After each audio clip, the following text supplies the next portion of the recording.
Dear students, biology के online learning platform पर एक बार फिर से हम जुड़ रहे हैं एक नए टॉपिक के साथ और वो नया टॉपिक है बीजांड के प्रकार। देखिएगा बच्चों, इससे पिछले वीडियो के अंदर हमने देखा था कि बीजांड की सामान्य संरचना कैसी होती है, अर्थात एक तमाम आवृतबीजी पादपों के अंदर या अनावृत बीजी पादपों के अंदर जिनके अंदर बीज का निर्माण होता है उनके अंदर बीजांड की सामान्य संरचना कैसी होती है, इसके बारे में हमने डिस्कस पिछले वीडियो में किया था। और उसमें हमने ये कहा था कि अलग अलग पादपों के अंदर बीजांड जो है उसकी संरचना जो होती है वो सामान्य संरचना सबकी एक जैसी होती है, लेकिन उनमें निभाग, बीजांड द्वार और जो बीजांड व्रंत है इनकी स्थिति के आधार पर हमने बीजांड को अलग अलग भागों में बांटा हुआ है और कुल मिलाकर कितने भाग है अर्थात बीजांड के कितने प्रकार है इसके बारे में हम आज अध्ययन करेंगे। तो आज का हमारा टॉपिक क्या है? बीजांड के प्रकार, टाइप्स ऑफ ओव्यूल्स। कुल मिलाकर तमाम आवृतबीजी पादपों के अंदर और अनावृतबीजी पादपों के अंदर कुल मिलाकर 6 प्रकार के बीजांड देखने को मिलते हैं, अर्थात बीजांड की सामान्य संरचना वही होती है, सभी की सभी स्ट्रक्चर्स वही की वही होती है, लेकिन उनकी स्थिति कुछ अलग प्रकार की होने के कारण हमने बीजांड को पृथक पृथक भागों में बांटा हुआ है। तो देखिएगा हमारे सामने कुल मिलाकर 6 डायग्राम्स बने हुए हैं और ये 6 डायग्राम्स 6 प्रकार की बीजांड के हैं जो अलग अलग कुलों के पादपों के अंदर हमें देखने को मिलते हैं। अब कौन कौन से वो 6 प्रकार हैं उनको हम डिस्कस करते हैं। सबसे पहला प्रकार जिसको हम देख रहे हैं वो पहला प्रकार कौन सा है? इसको हम कहते हैं रिजु बीजांड। क्या नाम रहेगा? रिजु बीजांड, रिजु बीजांड, या फिर इसको अंग्रेजी में कहते हैं ऑर्थोट्रोपस ओव्यूल। क्या नाम रहेगा? Orthotropous ovule.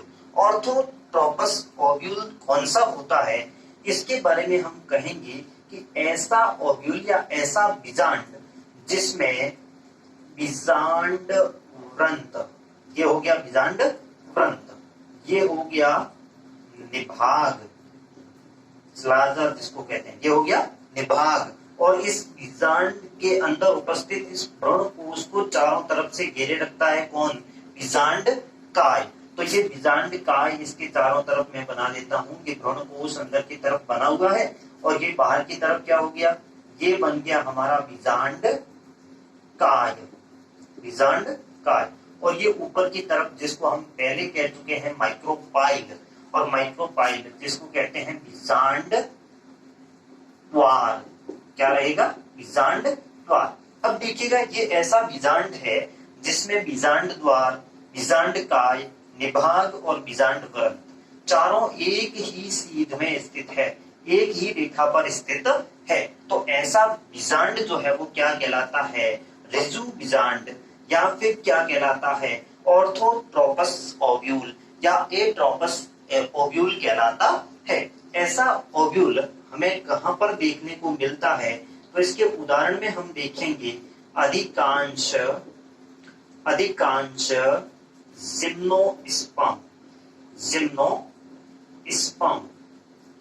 अधिकांश जिम्नोस्पर्म जो है उनके अंदर कैसा बीजांड होता है? रिजु बीजांड होता है। आवृतबीजी पादपों की बात करें तो कुल है पॉलीगोनेसी कुल के सदस्यों के अंदर इस तरीके का बीजांड देखने को मिलता है। एक दूसरा कुल और है पाइपेरेसी कुल के सदस्यों के अंदर भी इस तरीके का बीजांड जो है वो हमें देखने को मिलता है। तो कुल मिलाकर हमने देखा कि ये पहले प्रकार का बीजांड है जिसमें बीजांड द्वार, बीजांड काय, निभाग और बीजांड व्रंत चारों एक ही रेखा पर स्थित है, एक ही सीध में स्थित है।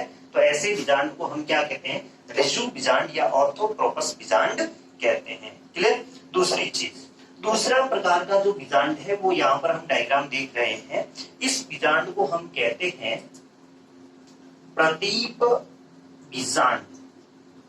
क्या नाम रहेगा? प्रदीप बीजांड। या फिर इसको अंग्रेजी भाषा में बोलते हैं एनाट्रोपस ओव्यूल। क्या नाम है? Anatropous ovule. एनाट्रोपस ओव्यूल के अंदर क्या है, ये जो बीजांड ग्रंथ है, ये पीछे की जो संरचना है इसको हम क्या कहते हैं? बीजांड ग्रंथ। ये जो बीजांड ग्रंथ है, बीजांड ग्रंथ जब ऊपर जाता है तो ये बीजांड ग्रंथ एक पार्श्वीय वृद्धि करता। एक पार्श्वीय वृद्धि का मतलब हो गया कि जैसे इसको आप बीजांड ग्रंथ मान लीजिएगा और ये एक तरफ से अर्थात बाहर की तरफ से तो वृद्धि करे जबकि अंदर की तरफ से वृद्धि नहीं करे, तो ऐसी वृद्धि जो है वो क्या कहलाती है? यूनिलेटरल ग्रोथ या फिर एक पार्श्वीय वृद्धि कहलाती है। तो इसके अंदर क्या होता है, बीजांड ग्रंथ जो है इसकी एक पार्श्वीय वृद्धि होती है, बाहर की तरफ से बहुत तेजी से वृद्धि करता है जबकि अंदर की तरफ से वृद्धि नहीं होती है। तो ऐसी स्थिति में क्या होता है, बीजांड इस तरीके से घूम जाता है। और बीजांड कितना घूम जाता है? 180 डिग्री के कोण पर घूम जाता है। मान लीजिएगा कि ये एकदम सीधा बीजांड था जो कि इस तरीके से घुमा 180 डिग्री के कोण पर। 180 डिग्री के कोण पर घुमा तो ऊपर वाला बीजांड द्वार जो है वो घूमकर कहाँ जाएगा? नीचे की तरफ आ जाएगा। और ये जो निभाग वाला भाग है ये कहाँ पर रह जाएगा? ऊपर की तरफ रह जाएगा। तो इस प्रकार का बीजांड जिसके अंदर बीजांड जो है वो बीजांड ग्रंथ की सापेक्ष 180 डिग्री के कोण पर घूम जाता हो, और ये जो बीजांड द्वार है इसको हम क्या कहेंगे? बीजांड द्वार। ये बीजांड द्वार कहां पर आ जाए? इस हाइलम वाले भाग के पास में आ जाए। हाइलम हमने पहले बोला था जहां पर बीजांड ग्रंथ जो है बीजांड से जुड़ता है उस भाग को हम हाइलम कहते हैं। तो बीजांड द्वार कहां पर आ गया? हाइलम वाले भाग के समीप आ गया। और बीजांड कितना घूम गया? 180 डिग्री के कोण पर घूम गया। आई बात समझ में? तो अब ये वाला भाग कौन सा हो गया? ये वाला भाग हो गया निभाग। ये निभाग हो गया। ये बीच में क्या है? इसको हम क्या कहेंगे? भ्रूण कोश कहेंगे। ये बीच का भ्रूण कोश हो गया जिसको हम मादा युग्म कोश भी कहते हैं। और इस भ्रूण कोश के चारों तरफ क्या रह गया आपका? भ्रूण कोश के चारों तरफ आपका रह गया बीजांड काय जिसको हम न्यूसेलस कहते हैं। तो ये बीजांड काय हो गया। इस तरीके का जो बीजांड है वो क्या कहलाता है? प्रदीप या एनाट्रोपस ओव्यूल कहलाता है। और इस तरीके का ओव्यूल हमें कहां पर देखने को मिलता है? ऐसा ओव्यूल हम देखते हैं अधिकांश आवृत बीजी पादपों में। अधिकांश आवृत बीजी पादपों में। आवृत बीजी पादपों के लगभग 82% कुल ऐसे होते हैं जिनके अंदर इस तरीके का बीजांड पाया जाता है। 82% कुल मतलब अधिकांश जो आवृत बीजी पादप है उनके अंदर बीजांड की संरचना कैसी होती है? वो प्रतीक बीजांड होता है। 180 डिग्री के कोण पर घुमा हुआ बीजांड होता है। तीसरे प्रकार की संरचना जो आप देख रहे हैं इसको हम कहते हैं अर्ध प्रतीप बीजांड। क्या बोलते हैं? अर्ध प्रतीप बीजांड। अर्ध प्रतीप बीजांड या फिर अंग्रेजी भाषा में हम बोलेंगे हेमी एनाट्रोपस ओव्यूल। क्या बोलेंगे इसको? Hemi anatropous ovule. Hemi anatropous ovule मतलब आधा प्रतीप। आधा प्रतीप, पूरा प्रतीप कौन सा? जो 180 डिग्री के कोण पर घूम गया हो। ये ऐसा होता है जिसमें जो एक पार्श्वीय वृद्धि होती है, यूनिलेटरल ग्रोथ जो होती है वो इसकी अपेक्षाकृत इसमें कम होती है। जिससे क्या होता है? बीजांड 180 डिग्री पर न घूमकर केवल 90 डिग्री पर ही घूम पाता है। और इसमें होता क्या है? ये वाला भाग कौन सा होगा? इस भाग को हम बोलेंगे निभाग। इसके चारों तरफ यहाँ पर क्या रहेगा? ये रहेगा आपका बीजांड काय। और ये अंदर की तरफ क्या रहेगा? इसको हम बोलेंगे भ्रूण कोश। और इसको क्या बोलेंगे? बीजांड द्वार। आई बात समझ में? तो इसमें देखिएगा बीजांड द्वार, बीजांड काय और निभाग तीनों तो एक सीध में है। इस तरीके से एक सीध में है। जबकि जो बीजांड व्रंत है इसको हम कहते हैं बीजांड व्रंत। और ये बीजांड व्रंत जो है क्या कैसे देख रहे हैं आप?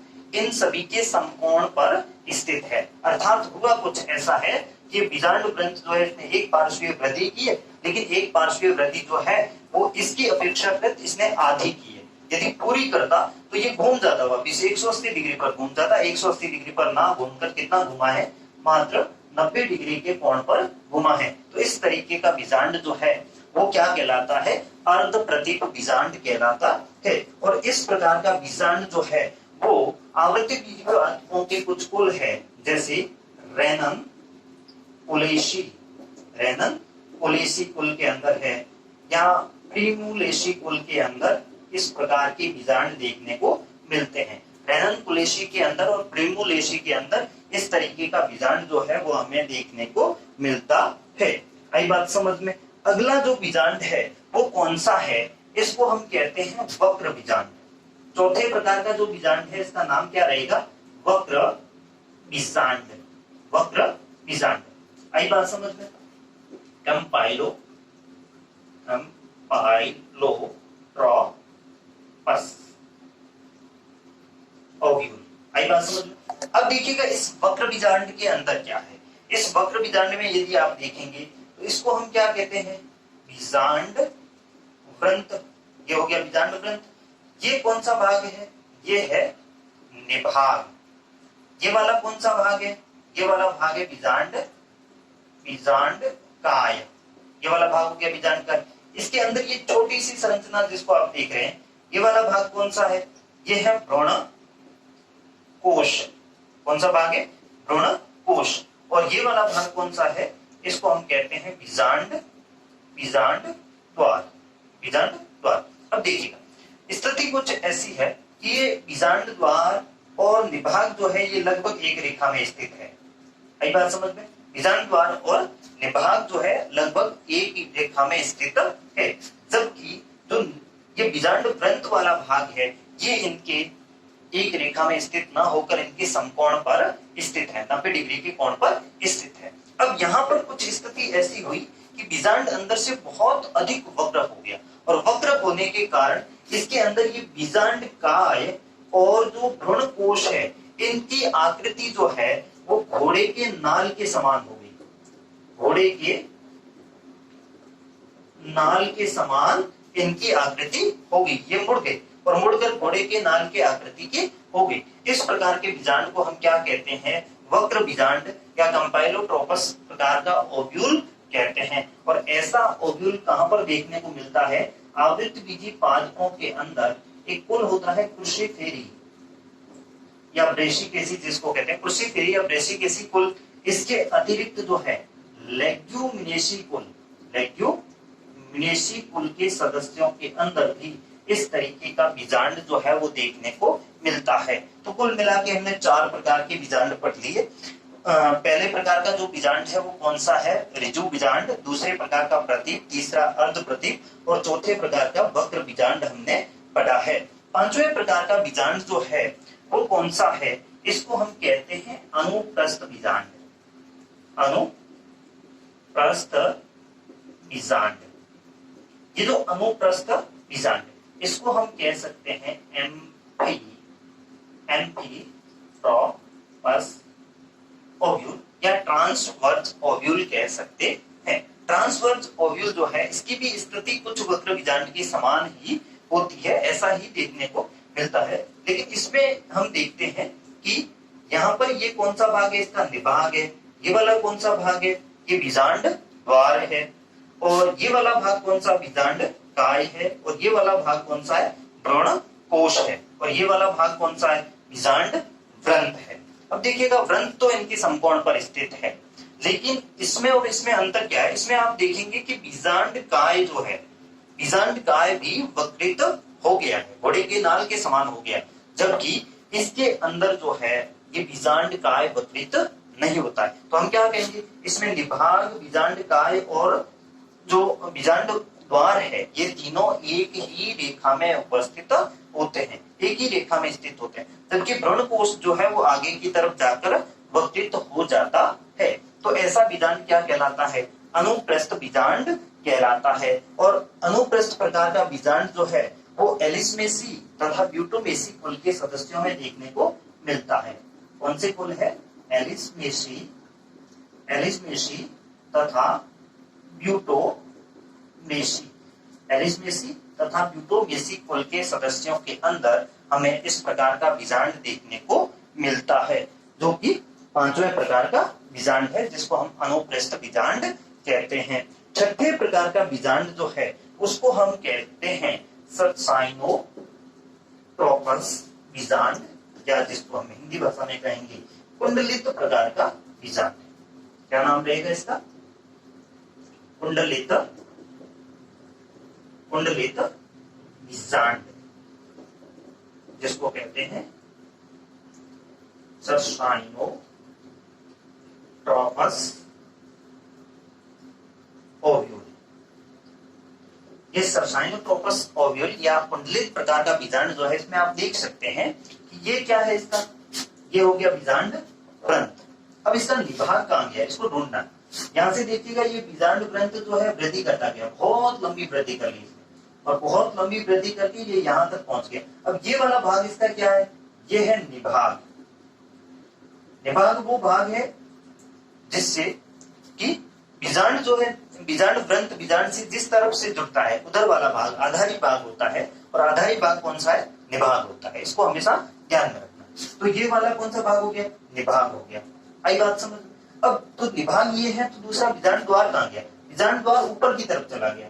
मतलब बीजांड द्वार इसमें यदि आप प्रतीक में देखोगे तो इसने आधा चक्कर खाया था, मतलब 180 डिग्री के कोण पर घुमा था, और ये इस तरीके से घूमकर वापस ऊपर की तरफ चला गया।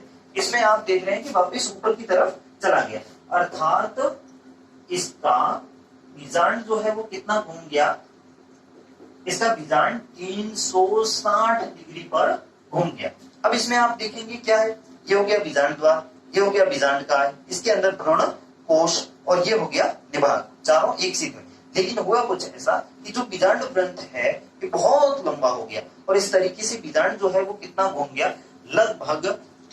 लगभग क्या पूरा 360 डिग्री के कोण पर घूम गया है। तो इस तरीके का जो बीजांड है उस बीजांड को हम क्या कहते हैं? कुंडलित बीजांड कहते हैं। और कुंडलित प्रकार का बीजांड जो है वो कैक्टेसी तथा प्लम्बेजिनेसी कुल के सदस्यों में देखने को मिलता है। प्लम्बेजिनेसी तथा कैक्टेसी कुल के सदस्यों के अंदर इस तरीके का बीजांड हमें देखने को मिलता है। तो हमने क्या देखा? बीजांड के प्रकार, अलग अलग प्रकार के जो पादप हैं उनके अंदर अलग अलग प्रकार का बीजांड पाया जाता है, और वो बीजांड के प्रकार कौन कौन से हैं इनके बारे में हमने देखा। कुल मिला के 6 प्रकार के बीजांड है। ऋजु बीजांड, ये संरचना इसकी। दूसरा प्रतीक बीजांड, ये संरचना इसकी। अर्ध प्रतीक बीजांड, इसकी ये संरचना। चौथे प्रकार का वक्र बीजांड, ये इसकी संरचना। पांचवें प्रकार का अनुप्रस्थ बीजांड, ये इसकी संरचना, और छठे प्रकार का कुंडलित बीजांड, ये इसकी संरचना होगी। तो कुल मिला के हमने देखा बीजांड के प्रकार। अभी हम अगले वीडियो के अंदर देखेंगे किस तरीके से गुरु बीजाणु जनन होता है। जैसे हमने लघु बीजाणु जनन देखा, ठीक वैसे गुरु बीजाणु जनन के बारे में देखेंगे। और गुरु बीजाणु जनन के बाद हम क्या देखेंगे? मादा युग्मकोद भेद या भ्रूणकोश का विकास किस तरीके से होता है। 2 टॉपिक हमारे बच रहे हैं जो कि हम अगले वीडियो में देखेंगे।